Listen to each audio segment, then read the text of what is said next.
안녕하세요. 동경 한국교육원 온라인 토픽 수업을 시작하겠습니다. 토픽 2 읽기 영역에서 오늘은 21번, 22번 문제, 속담, 관용 표현 고르기, 글의 중심 생각 고르기 두 유형을 함께 공부하겠습니다. 유형 체크입니다. 21번, 22번 문제는 한 개의 지문을 읽고 두 개의 문제를 풀어야 하는데요. 이때 제시되는 글은 사회적 이슈가 되는 비교적 가벼운 화제의 글이 나옵니다. 일반적인 사실 내용을 기반으로 글 쓴 사람의 의견이나 글 쓴 사람의 생각, 주장을 제시하는데요. 여러분은 이 글을 읽으면서 글 쓴 사람의 의도가 무엇인지 염두하면서 읽어야 합니다. 21번 문제는 괄호 안에 들어갈 알맞은 속담이나 관용 표현을 고르는 문제가 출제되는데요. 괄호의 앞뒤 내용, 괄호가 나오는 그 문장의 내용에 집중하는 것은 물론이고요. 문제의 선택지에 제시되는 속담이나 관용 표현의 정확한 의미를 알아야 문제를 풀 수 있습니다. 그렇기 때문에 평소에 속담이나 관용 표현에 대해서 관심을 갖고 공부를 해야 합니다. 22번 문제는 글 쓴 사람의 중심 생각을 묻는 문제가 출제됩니다. 접속 표현 뒤에 나오는 문장, 특히 결론을 도출하는 그러므로, 그래서, 그러니까, 그렇기 때문에 이러한 접속사가 나오는 문장은 더욱더 주의 깊게 읽어야 합니다. 자, 그러면 이어서 여러 가지 관용 표현을 공부해 보겠습니다. 관용 표현이란 단어와 단어를 연결하여 하나의 새로운 의미를 나타내는 표현을 말합니다. 관용 표현은 토픽 시험뿐만 아니라 일상의 한국인들의 대화에서도 여러분들이 많이 들을 수 있었을 겁니다. 다양하고 재미있는 표현이 많은 만큼 평소에 관심을 갖고 관용 표현을 공부한다면 토픽 시험뿐만 아니라 한국 사람들과 이야기하는 데도 도움이 될 거라 생각합니다. 그러면 첫 번째 표현을 보겠습니다. 귀를 기울이다. 기울이다 라는 뜻은 이렇게 비스듬하게 한 방향으로 낮추다 라는 뜻이 있습니다. 자, 여러분, 언제 이렇게 귀를 기울일까요? 무언가 우리가 듣고 싶거나 또는 잘 들어야 하는 내용이 있으면 우리도 모르게 몸을 앞으로 하고 귀를 이렇게 기울이게 되죠.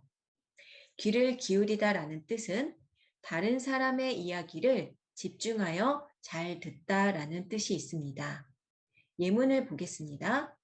선생님의 발표에 모두 귀를 기울였다. 네, 선생님의 발표를 모두 집중해서 잘 들었다 라는 뜻이 되겠죠. 두 번째 표현입니다. 발목을 잡다. 발목은 다리와 발을 연결하는 이 부분을 말합니다. 여러분 길을 걷고 있는데 누군가가 여러분의 발목을 잡았다고 상상해 보세요. 잘 걸을 수 있을까요? 걷기 쉽지 않겠죠. 어떤 상황에서 벗어나지 못하게 방해하다 라는 뜻이 있습니다. 예를 들어 한국어 쓰기 점수가 나의 발목을 잡았다. 예를 들어서 여러분이 토픽 시험을 봤어요. 읽기랑 듣기 점수는 여러분이 생각한 점수대로 잘 나왔어요. 그런데 쓰기 점수가 생각보다 너무 낮게 나왔어요. 그래서 결과가 좋지 않았어요. 그랬을 때 한국어 쓰기 점수가 나의 발목을 잡았다 라고 표현할 수 있습니다. 세 번째 표현입니다. 진땀을 흘리다. 여러분은 언제 땀을 흘리나요? 선생님은 더울 때 땀을 흘립니다. 여러분도 마찬가지죠? 또 선생님은 너무 당황하거나 난처한 일이 있을 때 그 일을 해결하기 위해서 열심히 했을 때도 선생님 모르게 땀을 흘립니다. 그럴 때 진땀을 흘리다 라는 표현을 쓸 수 있는데요. 어려운 일이나 난처한 일로 몹시 애를 쓰다 라는 뜻이 있습니다. 예문을 보겠습니다. 아이가 지금 울고 있네요. 아이가 많이 울고 있는데 옆에서 엄마처럼 보이시는 분이 아이를 달래고 있습니다. 엄마의 얼굴에 땀이 맺혀 있습니다. 그리고 머리 뒤에도 땀이 표현되어 있는데요. 여러분, 이 상황이 조용한 지하철 안이라고 상상을 해보세요. 네, 아이 엄마는 아이를 달래기 위해서 노력을 했는데 아이가 멈추지 않으니까 너무 난처하고 당황스럽겠죠. 진땀을 흘릴 것 같습니다. 예문을 읽어보겠습니다. 엄마는 우는 아이를 달래느라 진땀을 흘렸다. 4번으로 가겠습니다. 앞뒤를 재다. 앞 그리고 뒤를 의미하고요. 재다라는 뜻은 그림으로 설명을 하겠습니다.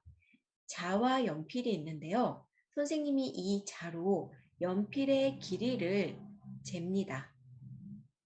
연필의 길이를 쟀더니 연필은 3cm였습니다. 네, 이럴 때 어떤 것의 수치 또는 숫자를 측정하다라는 뜻으로 재다입니다. 그러면 앞뒤를 재다라는 뜻은 어떤 일을 결정할 때 신중하게 생각하다. 또 그 일을 하기 전과 하고 난 후에 플러스 이익이 되는 점, 마이너스 손해가 되는 점을 계산하다 라는 뜻이 있습니다. 예문을 보겠습니다. 성공을 위해서는 어떤 일이든 앞뒤를 잘 재어야 한다. 성공을 하기 위해서는 어떤 점이 플러스가 되는지, 이익이 되는지, 어떤 점이 마이너스, 손해가 되는지 계산을 해서 신중하게 생각해야 한다라는 뜻이겠죠. 네, 이렇게 선생님과 4개의 관용 표현을 공부해 보았는데요. 관용 표현은 이외에도 다양하고 재미있는 표현들이 많이 있습니다. 그렇기 때문에 평소에 관용 표현에 관심을 갖고 꾸준히 공부하시기를 바랍니다. 자, 그러면 오늘의 단어로 넘어가겠습니다. 오늘의 단어입니다. 선생님이 한국어로 읽으면 여러분들은 일본어 뜻을 보고 따라 읽어보세요. 자, 첫 번째 단어입니다. 목적지. 2번, 안내하다. 3번, 낯설다. 4번, 스스로. 5번, 의존하다. 6번, 줄어들다. 7번, 활용도. 8번, 기억력 향상. 네, 잘하셨습니다. 그러면 지금부터 21번, 22번 문제 함께 풀어보겠습니다.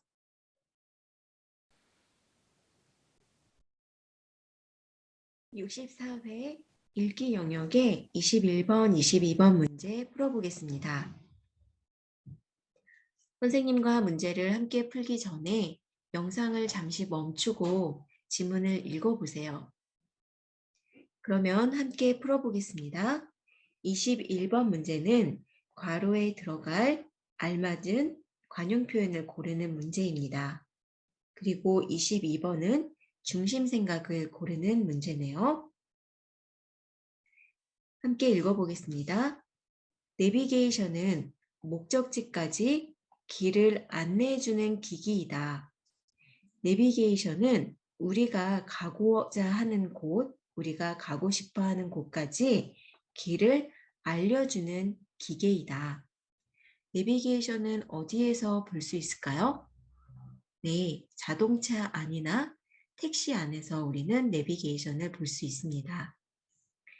내비게이션이 없이 낯선 곳에 갔다가 길을 못 찾아 괄호 본 적이 있는 사람이라면 내비게이션이 얼마나 편리한지 느꼈을 것이다. 내비게이션이 없는 상황으로, 없는 상태로 낯선 곳, 낯설다라고 하면 익숙하지 않다, 잘 모른다. 낯설다는 익숙하지 않다라는 뜻입니다. 그러니까 낯선 곳은 익숙하지 않은 곳, 잘 모르는 곳, 자주 간 곳이 아닌 곳인 거죠. 그런 곳에 갔다가 길을 못 찾았어요. 그런 상황이라면 우리는 굉장히 당황하고 어려운 난감한 느낌을 느꼈을 겁니다. 자, 그런 경험이 있는 사람이라면 내비게이션이 얼마나 편리한지 느꼈을 것이다. 자, 지금 이 사람은 여기서 내비게이션의 편리함을 이야기하고 있네요. 자, 괄호에 들어갈 알맞은 관용 표현을 한번 찾아볼까요? 1번, 앞뒤를 재어. 앞뒤를 재다라는 뜻은 어떤 일을 결정할 때 이익이 되는 점과 손해, 마이너스가 되는 점을 계산해서 신중하게 잘 생각하는 거죠. 신중하게 생각하다라는 뜻으로 표현할 수 있겠습니다. 2번, 진땀을 흘려. 진땀을 흘리다는 우리가 생각하지 않았던 일이 일어났을 때 당황하고 난감한 그 상황을 우리는 진땀을 흘리다 라고 표현할 수 있죠. 그래서 답은 2번이 되겠네요. 3번, 발목을 잡아. 발목을 잡다라는 뜻은 방해하다라는 뜻이죠. 4번, 귀를 기울여. 귀를 기울이다라는 뜻은 집중하여 듣다라는 뜻이죠. 그렇기 때문에 21번은 2번, 진땀을 흘려가 되겠습니다. 자, 우리가 지금까지 읽은 부분까지만 보면 내비게이션의 편리함을 이야기하는 것 같습니다. 그 다음 이어서 보겠습니다. 그러나 우리의 뇌는 스스로 정보를 찾았을 때 그 정보를 오래 기억하는 특성이 있다. 자, 그러나를 통해서 이 앞의 내용과 뒤의 내용이 어느 정도는 대조되는 내용이 나올 것이다. 추측할 수 있습니다. 자, 우리의 뇌, 우리의 머리는 어떻대요? 스스로 정보를 찾았을 때 그 정보를 오래 기억하는 특성이 있답니다. 우리의 뇌는 내비게이션과 달리 우리가 직접 정보를 찾았을 때 그 정보를 오래 기억할 수 있답니다. 그 다음 이어서 보겠습니다. 따라서 지나치게 디지털 기기에만 의존하다 보면 정보를 찾고 기억하는 능력이 점점 줄어들어 결국 그 능력을 사용할 수 없게 될지도 모른다 라고 했습니다. 따라서 라는 표현은 그 뒤에 글 쓴 사람의 의도나 중심 생각이 나올 가능성이 높다라는 것을 우리는 추측할 수 있죠. 그래서 뒷 두 문장이 중심 생각을 고를 수 있는 힌트가 됩니다. 지나치게 디지털 기기에만 의존하다 보면 지나치다라는 것은 너무 많이 디지털 기기는 이 글에서는 내비게이션 같은 걸 말하죠. 내비게이션이나 지금은 가장 많이 사용하고 있는 스마트폰도 디지털 기기죠. 이렇게 디지털 기기에만 의존하다 보면 의존하다라는 것은 의지하고 주는 것을 받기만 하는 거예요. 그렇게 되면 어떻게 될까요? 정보를 찾고 기억하는 우리 인간의 뇌의 능력이 점점 줄어들어서 결국 그 능력을 사용할 수 없게 될지도 모른다라고 했습니다. 사용할 수 없게 될지도 모른다. 네. 자, 지금 이 사람은 이렇게 디지털 기기에만 의존하지 말고 스스로 정보를 찾고 기억하는 능력이 줄어들지 않도록 노력해야 된다라는 것이 글 쓴 사람의 중심 생각이 되겠습니다. 자, 그러면 윗글의 중심 생각을 고르십시오. 한번 같이 골라보겠습니다. 1번, 디지털 기기는 편리한 생활을 위해 필요하다. 디지털 기기는 여기서는 내비게이션의 편리성을 이야기하기는 했지만 디지털 기기에만 의존하지 말자라는 이야기를 했습니다. 아니죠. 2번, 운전자에게 내비게이션은 활용도가 매우 높다. 내비게이션이 편리한 것에 대해서는 글 처음 부분에 이야기를 했지만 활용도나 운전자를 대상으로 이야기하지 않았습니다. 3번, 스스로 정보를 찾고 기억하려는 노력을 우리는 해야 된다라는 거죠. 그렇지 않으면 능력이 점점 줄어들어서 사용할 수 없게 될지도 모른다라고 걱정을 하고 있습니다. 답은 3번이 되겠습니다. 4번, 내비게이션을 잘 활용하면 기억력 향상에 도움이 된다. 내비게이션을 자꾸 사용하면 기억력 향상에 도움이 안 되죠. 답은 3번이 되겠습니다. 중심 생각을 고르는 문제였습니다. 이렇게 선생님과 오늘 21번, 22번 문제를 함께 풀어보았습니다. 자, 그러면 수업을 마무리하겠습니다.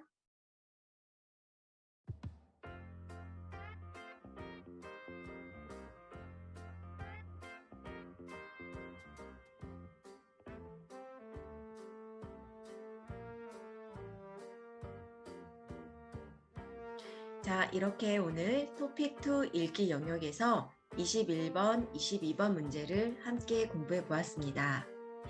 오늘 공부한 관용 표현 이외에도 다양하고 재미있는 속담과 관용 표현이 많이 있으니 여러분 평소에도 관심을 가지고 틈틈이 공부하시기 바랍니다.